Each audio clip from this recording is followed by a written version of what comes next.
I have been doing a lot of research, as I said, 18 years into IIT, teaching, research, environmental engineering is my domain. Worked in water a lot, initially developing, assessing pollution, contaminated sites, and then developing technology to solve these problems. It's not enough if you just say that there is problem around and you can't drink this water.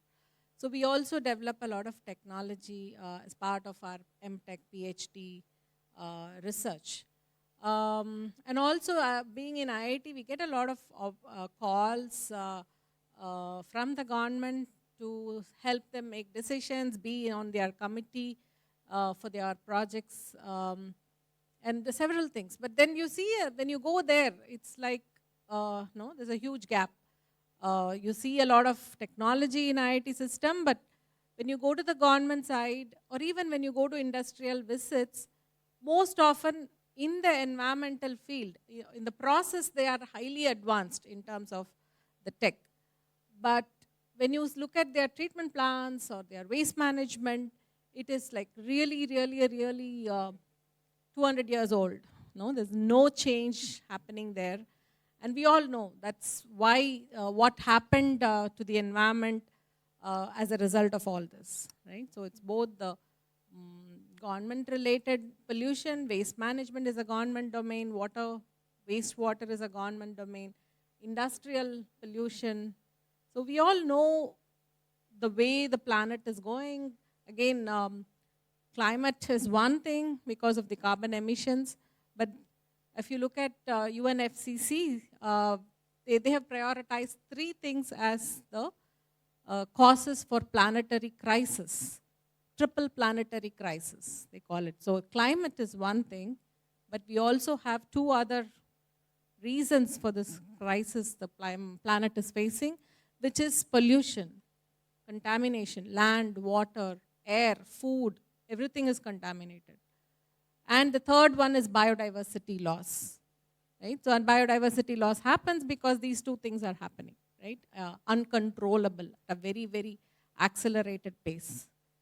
And as we see startups emerging in the climate space, we see more, almost 80% of them are in the energy space, right? And some of them mobility. Again, it's related to fuels and energy. Not much is happening in the pollution space, or also looking at biodiversity, and that there can be innovations which can come around to save this crisis, prevent this crisis from happening. So that is where I come from. So the technology which we are developing in the labs are not going to where it has to go. There's a huge gap. And the market is also not ready. So when we propose the technology for treatment, industry is having a huge issue because it's going to cost them. It's going to cut into their profit, right? Similarly, government, they have their old tender process. LC1 is the basis on which they choose, not based on technology, right? So that is the gap we need to fill in with innovation and entrepreneurs like you who can bridge this gap. So how do we make it easy on the government and the industry to adopt clean tech innovations? So we have to make them profitable for them, right? Industry likes profit.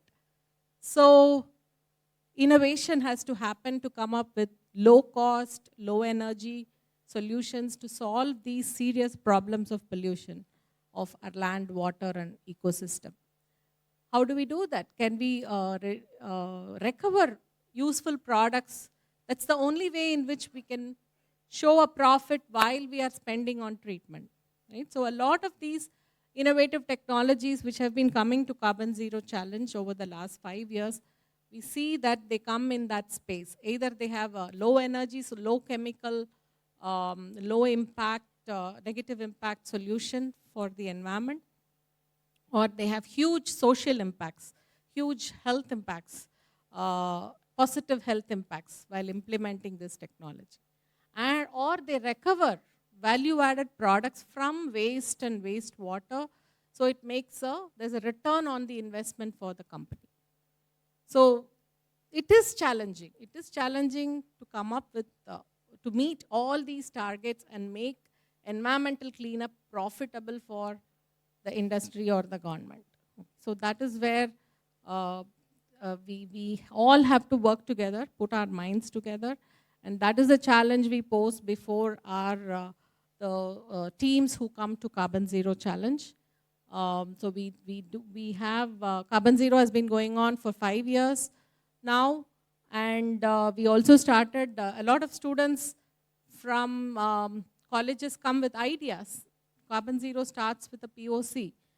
So now we have started another program called Ideas to Impact for people who come only with ideas to make them build a POC. We support them to build a POC, and then they can get into our Carbon Zero program and get the larger funding. So I just have a small video to show the two programs and where we are now, what is our story, and I'll be happy to, it's just a 3-minute video, and at the end of it, I'll be happy to take questions. And one last thing is we also want to take innovation and entrepreneurship to the school space. We need to catch them young before they make valid decisions going into college, what programs to choose from. So we've started working with schools. Stockholm Junior Water Prize, India was the first. We did it last year in August. And the winning team gets to go to Stockholm on the World Water Week, which happens in August. Last August, the winning team from India went, and they get to interact with the King of Sweden and the Princess of Sweden and enjoy the royal dinner and an evening with them. And they compete with other national champions. So it's a very prestigious thing for a school, high school student to go there and be in the midst of high-profile scientists and engineers who come for the event. So it's a big motivation factor. We want all school kids to also start planning their entrepreneurship career right at that age. So with that, I would get to start the video, please.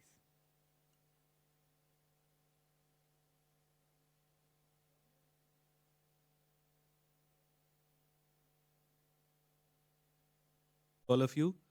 Wonderful to be on stage with Professor Indu, who embodies sustainability. So we need a face for every buzzword. And sustainability, of course, is not a buzzword. It is something that's essential for us. Many years before it became a buzzword, Professor Indu has been doing this through her Carbon Zero Challenge.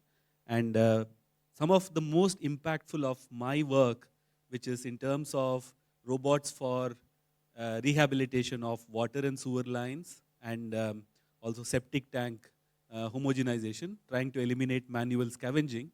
This kind of work has benefited from what Professor Indu has done. At the very start, when we were doing this kind of work, we were looking for who will sort of anchor us, who will guide us, who will fund us. And when we had almost nothing, that's when Carbon Zero Challenge accepted us. They gave us mentors. They gave us seed funding, which helped us, as they say, proverbially, to go from 0 to 1. So, and then this work later became very widely acclaimed. It became a startup called Solinas, which many of you would have heard of. It is a clean tech, climate tech company now, invested in by Nitin Kamath and also SBI. Sorry, yes, and Solinas is getting an award as well this evening. They got the ET Startup Award. More important than that, today Solinas is maintaining the pipeline networks in almost a dozen cities across the country, both water and sewer, through the Smart Cities program. And the robot called HomoSep that we developed for eliminating manual scavenging is today deployed at over 30 locations across the country. And all done organically. There has been not a single government rupee spent on any of these things. It has happened grassroots, grounds up, essentially. I'll accept these claps once there is no deaths because of manual scavenging in the country. that is the goal, and that we have just started. We have just started scratching the surface as such. But coming back, why I narrated all of this is to actually bring about some very crucial initiatives at IIT Madras. One being this Carbon Zero Challenge, which is now coming back to what Narsi also said, how do we benefit startups from outside? And I think Carbon Zero is open to anybody. It is not just IIT Madras.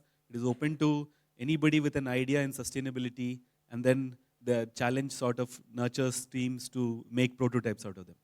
Now, I'll segue into something else and then hand the mic back to you for you to comment on your video. So, we have at IIT Madras today a range of forums to support student innovation and entrepreneurship, and a lot of it is open to everybody. Today, the motto at IIT Madras, as per our director, Professor Kamakoti, is Anaivarukum IIT, IIT for all. So if anybody has a deep tech idea in several of the domains of interest to us, we are keen on supporting them through pipelines and funnels such as Carbon Zero. We also have other bodies with whom we tie up, through which these ideas can be refined and brought forward. Once they are brought forward to a certain stage, we have the only pre-incubator at IIT Madras, which is called Nirman. Now, Nirman ties up with various such agencies. Nirman has a tie-up with Carbon Zero, for example. So the best of the teams from the Carbon Zero Challenge can then be pre-incubated at IIT Madras. No questions asked. As long as they are vetting it, they are vouching for these startups, we take them on board. Nirman runs 2 flagship programs. One is a 6-month entrepreneurial training program. It's called the Pratham, or the first. So here the main goal is to go from a product to a minimally viable prototype. And we give funding support up to 2,500 USD, which can be topped up by what Carbon Zero gives, right? And then we have the second phase, which is the Akshar phase, which is actually the pre-incubation proper, where we can give a grant of up to 6,000 USD. And there the goal is to go from MVP to pilots. Now this entire program, although the focus is IIT Madras, it is open to anybody, as long as you can find an excuse to work with IIT Madras. This excuse can be anything from having a professor as a mentor, to licensing an IIT Madras IP, to having an IIT Madras student or an alumnus as a co-founder. Any of these things, if you don't have an excuse, we'll find one for you and make sure that you work with us and we accelerate you in your journey and in your dreams. So with those few words, I'll hand the mic back to Professor Indu. I'll come back and comment on the other video. So we can play the video now. And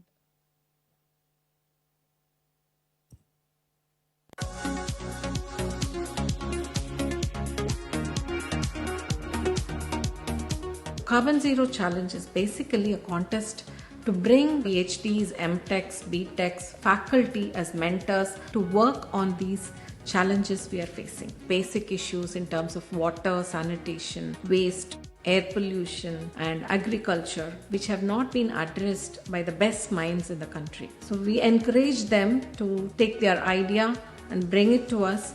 We will be funding them with 5 lakhs to build a prototype and also train them to become entrepreneurs. Carbon Zero Challenge has funded 4 crore rupees, received 3,200 plus ideas and supported 75 prototypes. It has reached out to over 1,860 students and researchers from 775 universities and 430 startups across 25 states and 3 union territories in India. The competition has been the seedbed for 13 new clean tech startups and has turned 8 faculties and 42 students into entrepreneurs. Each Carbon Zero Challenge team cuts carbon emissions by 100 to 600 kilograms carbon dioxide equivalent compared to conventional methods. These are the 10 Sustainable Development Goals addressed by the Carbon Zero Challenge teams. Carbon Zero Challenge gets around 500 applications every year.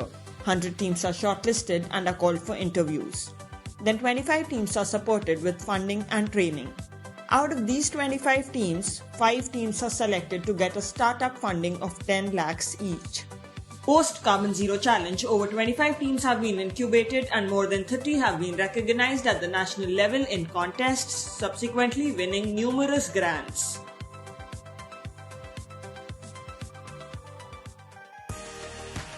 These are some of the teams that have successfully made an impact. Solinas has been using technology to address the issue of manhole scavenging through its products. They even got funding from the famous Shark Tank India. Then we have Angiras and Waste Chakra, which are startups focused on tackling the plastic waste problem. While Angiras converts waste into bricks, Waste Chakra is able to extract fuel from it. Cartru helps monitor air pollution quickly and in a cost-effective manner. Ingo has designed an electric vehicle that helps bring down air pollution in the first place. Surya Shakti has developed heaters coated with nanocarbon fluoride that transforms a dormant surface into a functional device that produces green heat by utilizing only solar energy. Base Be Sustainable has developed a soy-free plant-based meat that's more sustainable and easily digestible. In the field of agriculture, Capro provides solutions for a cleaner and more energy-efficient way to dehydrate agricultural produce. Agnicat has designed eco-friendly farm equipment using animal traction power for sustainable agriculture. Arimaran has found an innovative plant-growing medium. A team from IIT Madras is revolutionizing sanitation by recovering materials from urine and fecal sludge. Amvirat Greenreith's Barco retrieves water hyacinth from water bodies and converts it into fibers on-site. Entire program is run with CSR funds from corporates. So we started with a seed grant of from US Consulate, and then Virtusa helped us scale it up. Now we are supported by Thales, and they've been supporting us for the last 2 years. We would like to thank all these partners who have helped us. We are really thankful to IIT Madras for giving us a free hand to run this program. Now we are coming under the umbrella of School of Sustainability, which was recently launched in IIT Madras.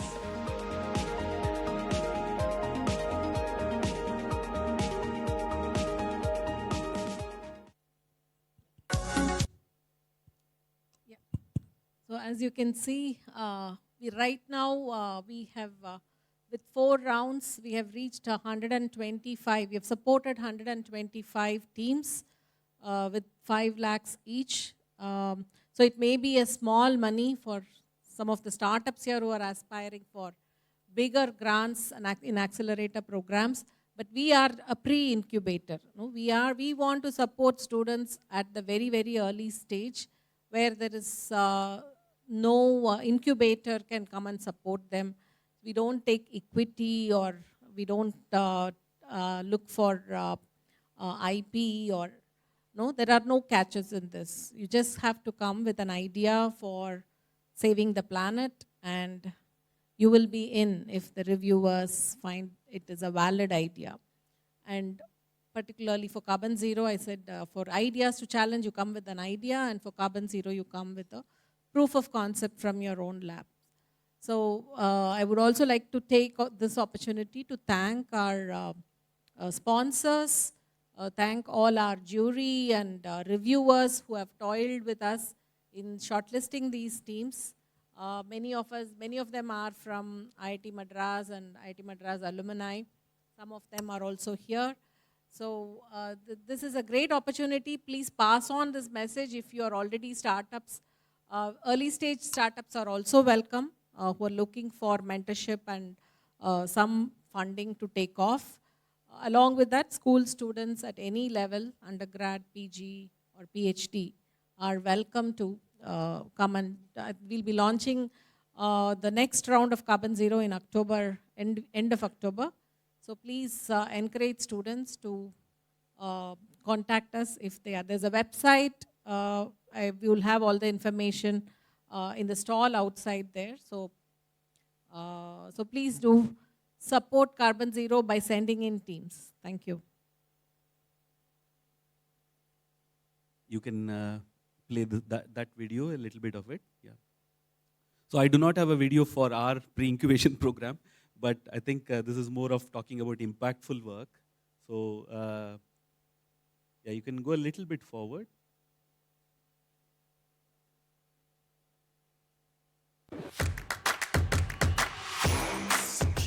So the category in which I have got this award is technology and innovation. So that recognizes my work with innovation, creating startups, solving problems such as manual scavenging, eliminating them using robots, or disrupting the healthcare industry through blockchain and so on. So the fact that somebody recognized that is huge, and I feel very happy about it. I am absolutely passionate about Web3 and blockchain. My most recent startup, Plenome, is into developing blockchain-based solutions for the medical industry. And this is what I feel would become mainstream, and I think we will mainstream it.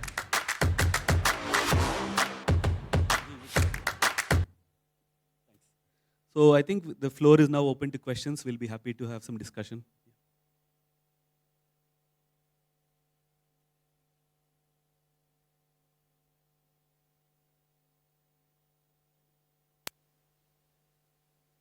Yes. It is coming from alumni donations, as such, yeah. And also supported by CSR grants, just like Professor Indu. The institute does not take any equity for the 2,500 USD. That's right. And what about post that? More money is required? When we give the next grant, 6,000 USD, that's a formal pre-incubation program. And there again, there is no mandate to take any equity, but we ask startups to pledge that if they become a startup, then they give a little amount of equity to keep the program running.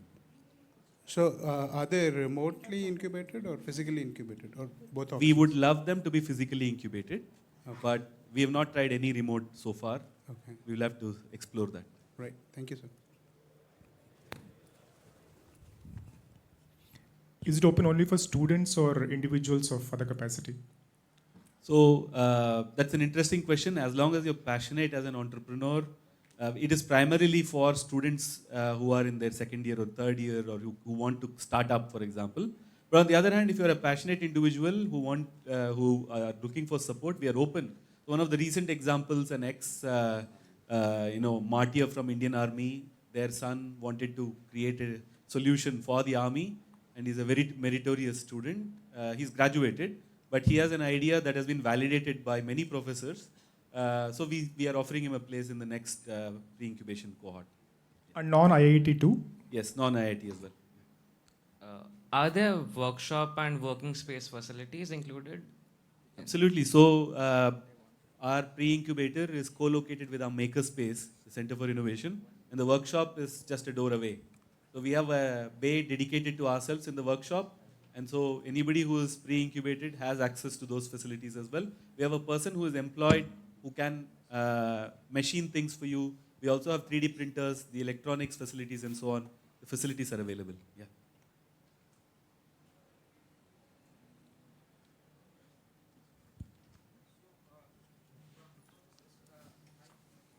My question is for Professor Prabhu. So, as you are a material scientist who has found interest in AI and blockchain technology, so what are the main use cases of AI you see in material sciences today in industry scale? There's a lot of use cases. I must correct, I'm a mechanical engineer with interest in materials. Okay. So, indeed, we use AI for various things, including material discovery, new alloy discovery. Also, I work in an area called metamaterials. So, the structure of the metamaterial is what gives it its specific property. For example, as something that gives a super resolution capability, or as a super absorber, AI can be used to design this structure. So all of this is in the materials level. But on the meta level, when you look at the data, for example, that comes out of things that material scientists do. So we use classical techniques from an area called non-destructive testing. It's a bread and butter for material scientists to be able to evaluate materials without going to the lab to destroy them. So when you get this kind of data, right, whether it is X-ray or ultrasonics or eddy currents and so on, today AI is playing a major role in interpreting that data. Is there a defect inside a structure or not?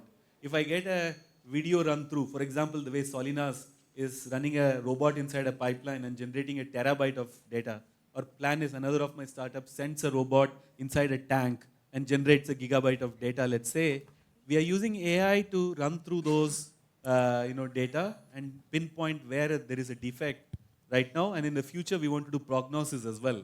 So we have done this kind of data gathering over many, many years.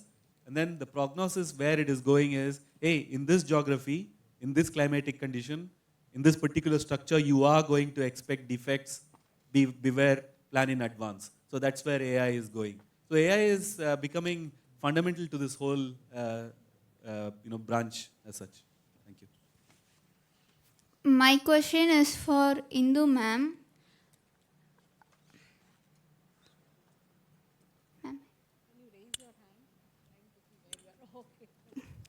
Ma'am, are you open to support startup if they have any new idea in waste management? Yeah, sure. Waste management is one of the, we have 5 thematic areas: water, energy, waste or materials, soil, and anything related to air, aerosol.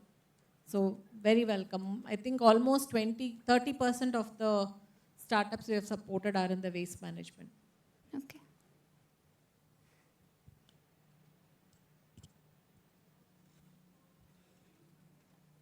Any other questions, guys? We can have a couple of more questions if you want.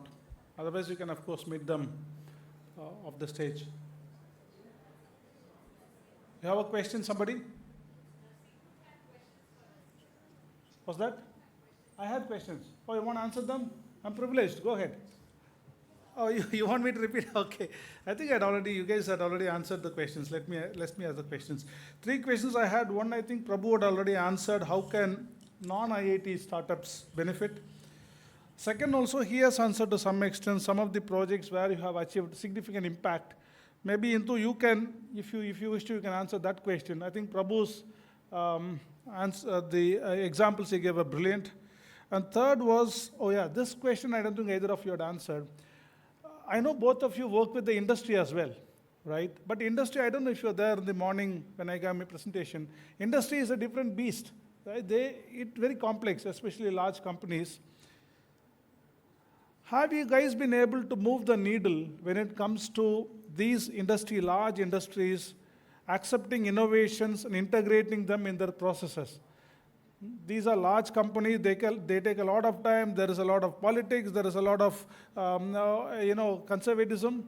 Have you guys been able to do that? Otherwise, great innovations, but it may not make a lot of impact. Would you like to take that question, both of you?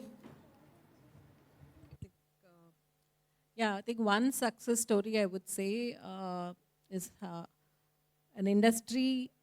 It's not easy to make an industry accept and make a change in the way they are doing things, particularly if it is going to cost them, like I told at the beginning.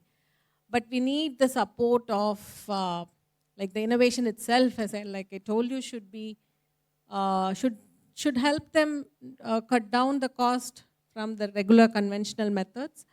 And also we need, particularly in the environment space, there needs to be a push from either the regulatory side or nowadays, I'm very glad this whole ESG thing is picking up even in India. It's mandatory for companies to have an ESG report where they have to report what they are doing with their water waste, how are they cutting down their emissions and carbon footprint and all that. So nowadays it's a little easier, and one success story happened because of regulatory pressure or judicial pressure, I would say. Oil spills, we keep hearing about oil spills, and 2011 there was a big oil spill in Chennai, in North Chennai, where groundwater was contaminated. Several houses started getting oil in their bore wells along with the water when they were pumping. No, initially they were very excited. They thought they were going to become millionaires. But unfortunately, it was not a lot for making a profit, but it was contaminating the entire water system in North Chennai. So IIT did an assessment, a report was submitted to NGT, and NGT had to arm twist the industry. So it was not willingly done by the industry, but eventually they came around and they wanted to do it. The technology, what we have been working on as part of my PhD and postdoc, was implemented with the help of a company from US. And because in India it's not heard of, in situ groundwater remediation. No, you usually pump it out and treat it, but imagine pumping out groundwater, billions and billions of cubic meter of water. It's not possible. So you have to do it in situ. In situ groundwater remediation was implemented in that location, and in 5 years they could get back almost 90% of the quality of the water was back. So that is one of the success stories I can share with you. Thank you. It's a valid question. Typically, it is difficult for us to get our solutions implemented. So I'll give you two scenarios. 20 years ago when I started, TVS came to us with a requirement, brake lining noise. It's a big problem in a lot of trucks, and they cannot, they wanted the solution to, eliminate that. So we did give a solution, but it was not field implementable. It's a concept, it's a nice idea. They said, thank you, fantastic. They paid us very well, and they didn't implement it, actually. Now, many years later, Reliance came to us with a requirement that they want to inspect inside a tank. It's, they have, every refinery has, several dozens of water tanks. This water is used to put out fires. It's called fire water hydrant tank. And silt accumulates in these tanks over a period of time. And originally when they came to us, we didn't have a solution. But over the years, together with one of our startups called Planis, we have built a robotic solution that can be lowered into this tank, controlled remotely, you can get inside views and so on. The beauty is that Reliance partly funded this solution. Through one of the research grants, they were also co-developers of this solution. And today, Planis has inspected more than 50 tanks just in Reliance alone. And they are performing similar inspections in the Middle East, in Netherlands, all over the world. With this, because one industry has accepted it, it has gained wider traction in the whole of the segment itself, in the whole of the oil and gas segment. So that sort of illustrates it. I think industry has some skepticism because we are not offering them full solutions. But if, with the help of IIT Madras' famed startup prowess now, we are able to find products rather than ideas, they will be more than happy to take it, especially if we can involve them in the co-development of the whole solution. I think that is a recipe for implementation. So one thing I get from the two answers is, as Prabhu said, look, we have to be realistic. Large industries will be large industries. They are complex organisms. But there are certain conditions under which I think the innovation adoption by these guys are fast. One is, as Indu said, look, if there is a mandatory government pressure, then, they have to do it. Otherwise, oil spills and oil contamination of groundwater is serious. So there is a public outcry, the huge pressure. Or as Prabhu said, it is a specific pain point for the company and maybe their business is getting hurt. And then, well, I mean, they welcome you with open arms. Fair enough. I think at least it's a great start. We would like them to adopt innovations even which are not very painful but are required for decarbonization. But maybe. Only one point I would like to add is that if there are industry members here, today do not look at IIT Madras as a traditional, pedagogy-only university. We are a dynamic, industry-friendly, industry-open organism, I would say. And I think we are open to solving industry problems, and we have the whole wherewithal to solve it. Not just do we have laboratories, we have startups, not just our own. There are many other startups in this ecosystem that come out. So, for example, I have one startup here, Sukoon, which has come out of Nirman, which is trying to develop cooling jackets for Indian Oil Corporation. Right? Indian Oil Corporation came up, asked for this solution, and there is a team that develops a product and gives it to them. It is based on a lot of science, lot of research, but then it has been translated. So today we are how can I put it? Actually, an organism that is multidimensional with teaching, research, and translation being different manifestations. So the only way you can do this is really experience IIT Madras, and I hope that all of you take time out to do that. Thank you. Thank you, both of you. Thank you very much. I think it was a short but a very powerful session, and I'm hoping that all you guys, especially early stage startups and maybe some from the industry, please connect with both Prabhu and Indu. They're busy guys, but I've still found them very accessible. Send them emails, collect the contact details. Please do connect right after the event. Thank you very much, folks.